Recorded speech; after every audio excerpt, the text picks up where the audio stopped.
Japan's decision to accelerate defense cooperation with the Philippines marks a turning point in the security architecture of the Western Pacific.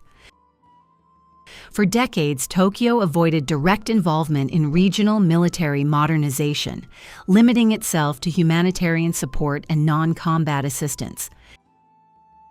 That restraint is fading. Rising pressure in the East China Sea, the intensifying competition between China and the United States, and the growing strategic value of the Philippines have pushed Japan to adjust its posture. The proposal to supply Manila with Mogami-class frigates reflects not only a shift in Japan's defense policy, but also a deeper recalibration of the balance of power in the West Philippine Sea. The Philippines, long constrained by limited budgets and aging naval assets, now finds itself at the center of a new strategic equation shaped by Japanese technology, American partnership, and regional deterrence needs. The Mogami-class represents Japan's most advanced surface combatant. Equipped with low observable shaping, a highly automated combat system, an advanced active electronically scanned array radar, and powerful anti-submarine warfare capabilities, the platform is designed for multi-purpose maritime operations in contested waters. While lighter than the major Aegis-equipped destroyers of the Japanese Maritime Self-Defense Force, it offers a balanced combination of speed, range, sensors, and modularity. For the Philippines, this combination aligns with immediate operational needs: long patrols across the West Philippine Sea, the ability to respond quickly to incursions, and the capacity to track submarines and surface ships operating well beyond the country's exclusive economic zone. The strategic rationale behind Japan's accelerated support is rooted in the changing security landscape. China's maritime pressure around the Senkaku Islands is directly linked to its growing assertiveness in the West Philippine Sea, particularly around Second Thomas Shoal and Reed Bank. These two theaters, though far apart geographically, form a connected operational challenge. If the Philippines remains weak at sea, China faces fewer constraints in projecting power southward. Strengthening Manila's maritime capabilities therefore extends Japan's own defensive depth. In effect, Tokyo gains a partner, positioned on the southern arc of the first island chain, creating a more resilient regional network that complicates Chinese planning. For the Philippines, acquiring the Mogami-class offers more than hardware. It provides an entry point into a broader technological and operational ecosystem. The Japanese approach to naval design, modular systems, automated controls, and integrated combat architecture gives the Philippine Navy a foundation for long-term modernization. The ships are designed to accommodate a variety of weapon systems, allowing Manila to scale up its firepower as its budget and strategic needs evolve. This includes the potential integration of long-range anti-ship missiles, area air defense systems, and future unmanned platforms. In a region where maritime incidents can escalate quickly, such flexibility strengthens Manila's ability to respond proportionally and credibly. The operational logic is equally compelling.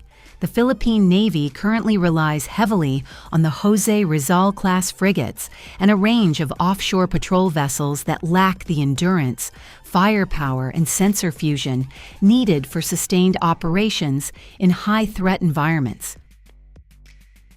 The Mogami-class, with its advanced sonar, helicopter capabilities, and electronic warfare suite, closes a critical gap in Manila's ability to identify and shadow both surface and subsurface threats. It also enhances interoperability with the United States and Japan by aligning the Philippine Navy with systems and procedures already common in their fleets. Japan's financial and industrial support further amplifies these advantages. Unlike previous military transfers, The Mogami proposal includes the possibility of preferential financing through Japanese development agencies. This model allows Manila to acquire advanced assets without the steep upfront cost burden that often slows its modernization programs.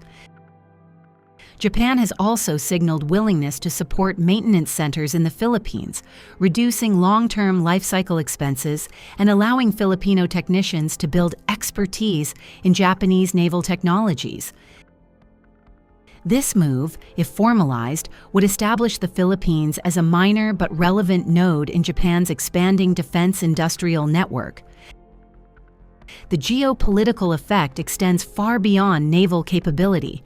Mogami-class frigates would alter calculations in Beijing. China's Coast Guard and maritime militia have enjoyed relative freedom near contested reefs because the Philippines lacked ships with the sensors and command systems needed to operate confidently in gray zone environments. A modern frigate with strong anti-submarine warfare capability and a powerful radar fundamentally changes this dynamic. It forces China to commit higher value assets to maintain dominance, raising the cost of coercion. Even in peacetime, the presence of Mogami-class ships makes it more difficult for Chinese vessels to conduct unchallenged patrols or push Philippine resupply missions into a defensive posture. In practical terms, this shift means Manila would be able to sustain longer, more assertive patrols near 2nd Thomas Shoal, Reed Bank, and Scarborough Shoal. The frigate's endurance and electronic suite allow them to monitor multiple contacts, coordinate with aircraft, and integrate into joint operations with allies. This capability strengthens Manila's negotiating position, reducing its vulnerability to intimidation and giving it more room to maneuver diplomatically. The broader strategic context is the emerging trilateral cooperation among Tokyo, Washington, and Manila. While the Mogami-class is a bilateral project, its impact reinforces the shared intelligence, surveillance, and reconnaissance networks among the three countries. The Philippines gains access to higher quality maritime data, joint exercises become more meaningful, and crisis response coordination improves. This multi-layered structure does not replace the role of the United States, but complements it, allowing Japan and the Philippines to deepen their partnership without overextending American commitments. Looking toward the period from 2030 to 2040, the Mogami-class could become the foundation for a modernized Philippine fleet.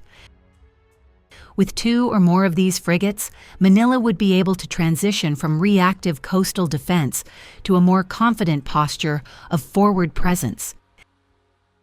The ship's modularity ensures that future upgrades, whether long-range missiles, electronic warfare enhancements, or unmanned systems, can be integrated without redesigning the hull. This adaptability is crucial for a country whose strategic environment is evolving faster than its procurement cycles. The underlying significance of the Mogami transfer is that it represents not just an acquisition, but a structural shift in Manila's strategic orientation. The Philippines is aligning itself more explicitly with countries that share concerns about maritime coercion and understand the value of credible deterrence. Japan, by extending its defense industrial reach to Manila, is becoming a more active stakeholder in the stability of the West Philippine Sea. The result is a more complex and resilient regional balance, one in which the Philippines plays a stronger role than at any time in its recent history. When viewed through this lens, the Mogami-class becomes more than a new platform for the Philippine Navy. It becomes a symbol of Manila's transformation from a largely reactive maritime power into an emerging contributor to Indo-Pacific security. It reflects Tokyo's recognition that stability in the West Philippine Sea is inseparable from its own national security. Most importantly, It signals to Beijing that the era of unchallenged strategic space in the region is ending.